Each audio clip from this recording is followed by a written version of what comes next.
everybody, welcome back to my channel. I'm Gina of Gina Renee RN Budgets.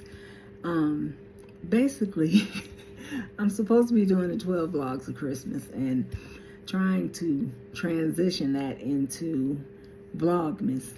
I'm trying to really hold myself accountable, but today and yesterday was like the most god-awful day in terms of for my job. So, I didn't have a video for today, and I'm like, okay, what am I gonna do? Because I really want to be consistent. But these 2 days were really a test for me.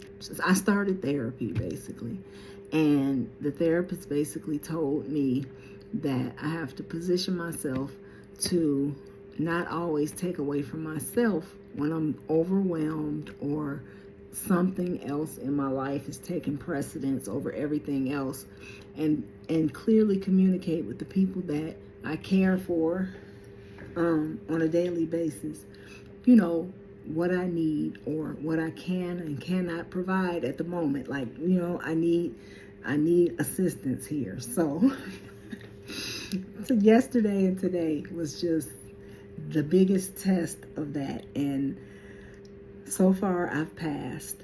It's such a hard job to be a quote-unquote caregiver.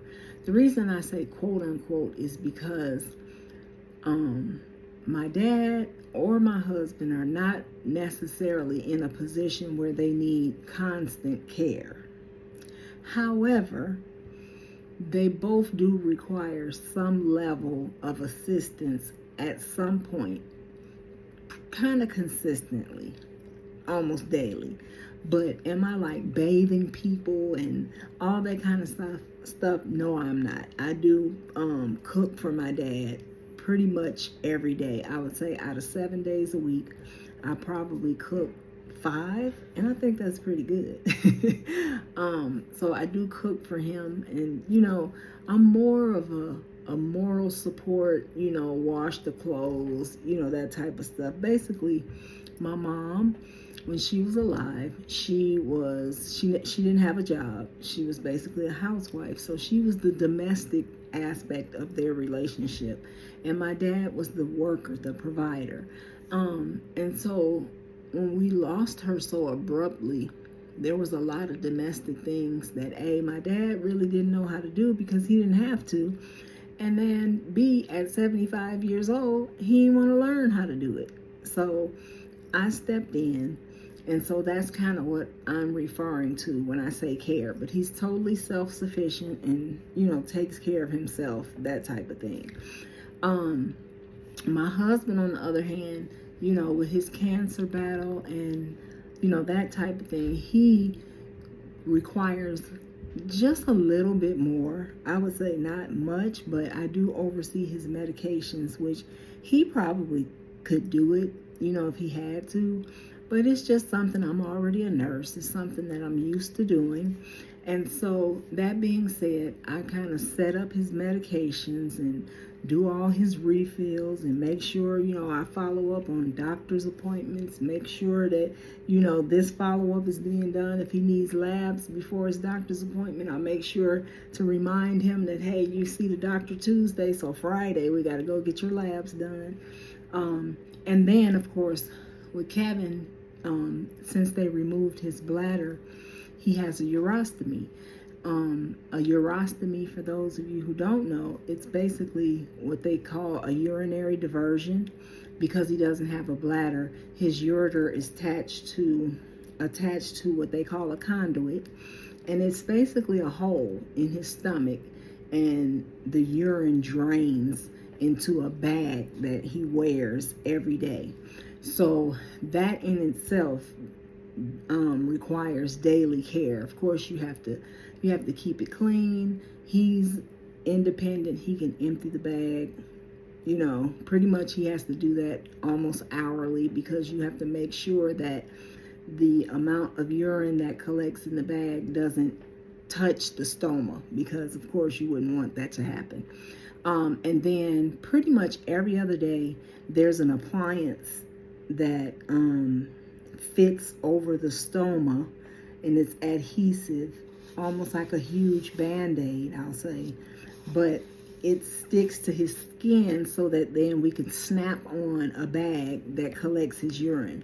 So that's the type of thing that about every other day or as needed, I do clean that, change that, make sure all his supplies are available, make sure that they're ordered, you know, stuff like that. So in addition to that, I also work a full-time job. And working that full-time job, can be, I won't say it's constantly demanding. It's demanding in its own way all the time. But there can be days, as in yesterday and today, where we have state surveyors in one of my clinics, and I oversee 30 clinics. So that tells you right there that I have a really, demanding job. So I also have to navigate that, and probably, I'm sorry, but I'm still working, guys. I just wanted to get a video out to be consistent. And, you know, that in itself is challenging because I work from home. So to me, I seem like I appear available all the time when I'm not. But we're learning, you know, we're new here. You know, with my dad, we're learning. It's a process, and I have to get to the point where I have to just state, listen, I can't be disturbed, or this is going to have to take precedence, so I'm going to need somebody else to step in and maybe cook that day or whatever, put in a load of laundry. And they're perfectly, well, my dad doesn't really know how to work the washing machine. But he will go and take them out the washer and put them in the dryer and press start. So he's got that down pat, and he tries so hard to be helpful, so I can't complain. But just being able to communicate. And I think sometimes as caregivers, we take all that on, and then we feel guilty to ask for help, or we feel guilty when we can't provide what we're used to providing. So that has been huge for me. And working from home, it's just a weird dynamic. I don't have the space that I would probably prefer, but it is workable. It's a process. You know, we've made some changes, Kevin and I, the way we set up, you know, because basically I have an office that's outside of my bedroom, but I kind of share that space with Kevin. So we tend to kind of have to do a back and forth motion during the day, especially if I'm having to be sitting on a Zoom call, doing training, or on a meeting with my supervisors or any of my clinic managers. So it's just a learning process, and I'm glad that I started therapy because it's definitely helping, but I'm also glad that I'm getting these types of opportunities to practice, to put into practice what I'm learning from my therapist. So this is not a very long video. It's just kind of like a chit chat, and you know, I like to chit chat. So maybe it's something that I'll do maybe once a week, just to kind of let you guys know what's going on and stuff like that. Normally I'm very organized, I'll say. I'm normally very organized, like meal planning. You guys have seen that, you know, I'll do an inventory, make a meal plan. This week, y'all, I still don't have a meal plan up. It's just been one of those weeks, and it happens, and it's okay. All right? So if you're in that same or similar position, just know it's okay to ask for help.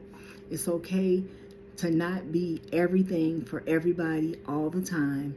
And it's definitely okay to put yourself first and do for yourself and admit that you can't do it all. We're in this together, guys. Let's encourage each other. And as always, thank you for tuning in.